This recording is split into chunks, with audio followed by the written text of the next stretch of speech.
আমার মা যদি বেশ্যাও হয়, ওই মায়ের পায়ের নিচে আমার জান্নাত। আর কিছু বলার আছে? আর কিছু বলার আছে? এবার জগৎ বলবে তোর মা তো বেশ্যা, আপনি বলবেন তোর কাছে হতে পারে, আমার কাছে আমার মা আমার জান্নাত। আফসোস লাগে আমার সেই সমস্ত সন্তানদের জন্য যাদের কাছে বাবা মা ভিক্ষুকের মতো হাত পাততে হয়। বাবা ওষুধের জন্য একটু টাকা দেস না, বাবা ডাক্তারটা দেখাবো একটু আমাকে ডাক্তারের কাছে নিয়ে যাস না, বাবা এটা খাইতে মন চাচ্ছে একটু টাকাটা দেস না। আফসোস লাগে আমার সেই সন্তানদের জন্য যারা সেই জায়গার মধ্যে মা বাবাকে ধিক্কার জানায়, মা বাবাকে বকা দেয়, মা বাবাকে আঘাত দেয়, মা বাবাকে ঘর থেকে বের করে দেয়।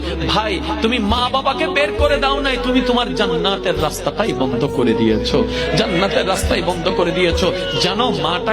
জানো মাটাকে এই মায়ে বাবার যদি একটু মনটা খুশি হয়, জান্নাতে যাওয়ার 10,000 কোটি বছরের রাস্তাও যদি হয়, রব তোমার জন্য সেটা এক। Likey